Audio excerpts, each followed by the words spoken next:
मैं doctor Sunita Swami, assistant professor botany, LBS government college Kotputli. आज का हमारा टॉपिक है Britten Davidson model for gene regulation in eukaryotes. Eukaryote में जीन रेगुलेशन को समझाने के लिए जो एक मॉडल दिया गया और वो सबसे ज़्यादा लोकप्रिय हुआ वो है जीन बैटरी मॉडल या आरजे ब्रिटन और EH डेविसन मॉडल, जिसे ब्रिटन और डेविसन ने 1969 के अंदर प्रेजेंट किया।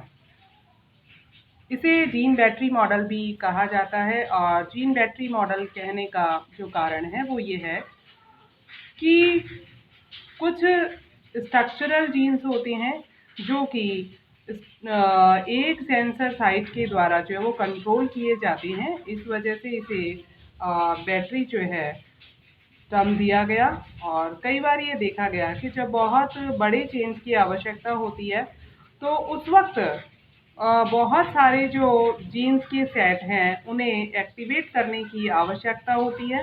और यदि एक सेंसर साइट जो सीक्वेंस है वो बहुत सारे इंटीग्रेटर के साथ में एसोसिएटेड है तो उस स्थिति के अंदर जो इंटीग्रेटर जीन का जो ट्रांसक्रिप्शन होगा वो एक समय में होगा और इस वजह से बहुत सारे जो प्रोड्यूसर जीन है उनका रिसेप्टर साइट पर जो है ट्रांसक्रिप्शन होगा और इंटीग्रेटर जीन का और रिसेप्टर सीक्वेंसेज का जो रिपीटेशन है वो एक कंसिस्टेंट होता है। और इस वजह से ये माना जाता है कि जो यूकैरियोट्स हैं उनके अंदर रिपीटेटिव जो डीएनए है वो सफिशिएंट अमाउंट के अंदर पाया जाता है।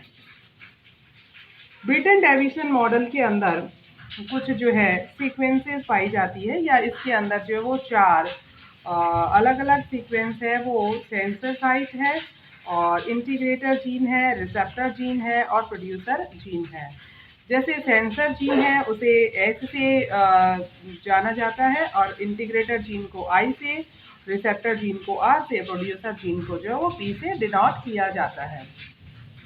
सबसे पहले आता है कि प्रोड्यूसर जीन क्या है।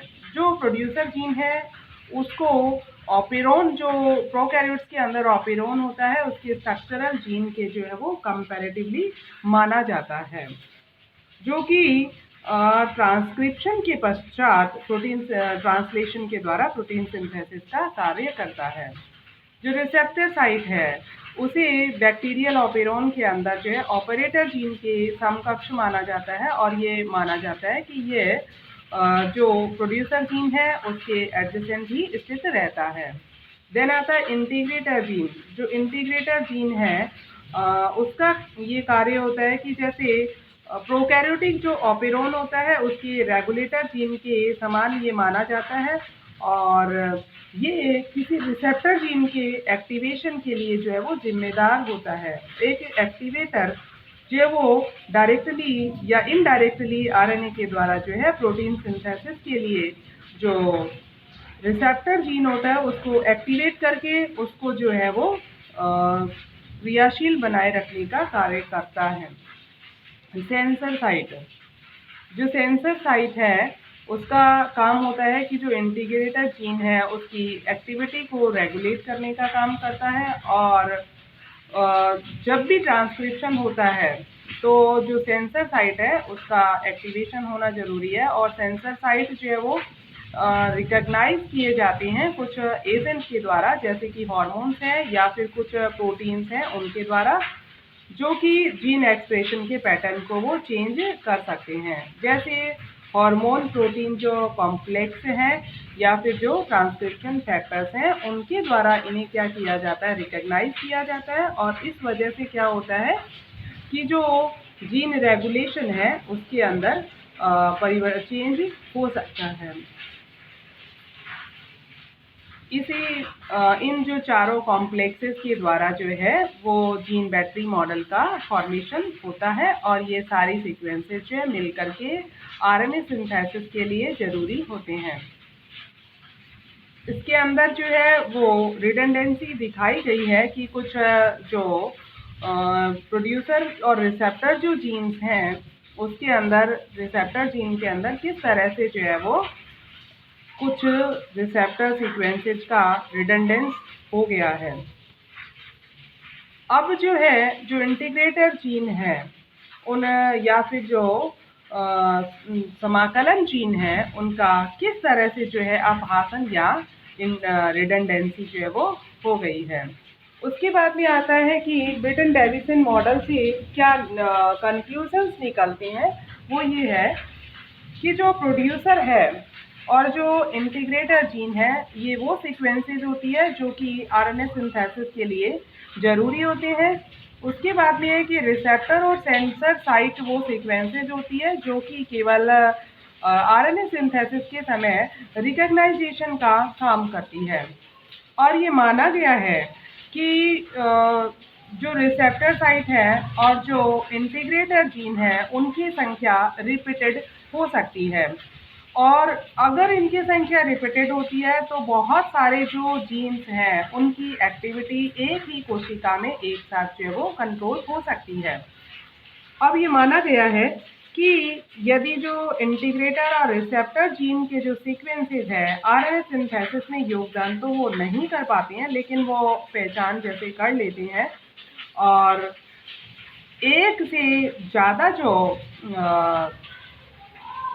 रिसेप्टर्स हैं, जैसे सेम रिसेप्टर का जो रिपीटेशन है वो बहुत सारे जीन को ये इंश्योर करता है कि उनको एक साथ जो है एक्टिवेट करना होगा और किसी एक जैसे बहुत सारे एंजाइम पाथवे को साइमल्टेनियसली सिंथेसाइज करने के लिए। अब ये आता है कि यदि एक से अधिक जो उपयुक्त जीन है उनकी उपस्थिति की अवस्था में एक ही कोशिका में बहुत सारे जीनों का एक साथ जो वो रेगुलेशन किया जा सकता है, क्योंकि जो इंटीग्रेटर और रिसेप्टर जीन है वो क्या है, उनकी बहुत ज़्यादा रिपीटेटिव सीक्वेंसेस या रिपीटेटिव कॉपीज पाई जाती है, इसलिए एक ही जीन का अलग अलग डायरेक्शन में एक साथ कंट्रोल किया जाना संभव हो सकता है। अब आता है कि जो रिसेप्टर जीन है उसकी बहुत सारी कॉपीज एक्टिवेटर की पहचान करके और बहुत सारे जैसे एंजाइम्स हैं उनका सिंथेसिस कर सकता है।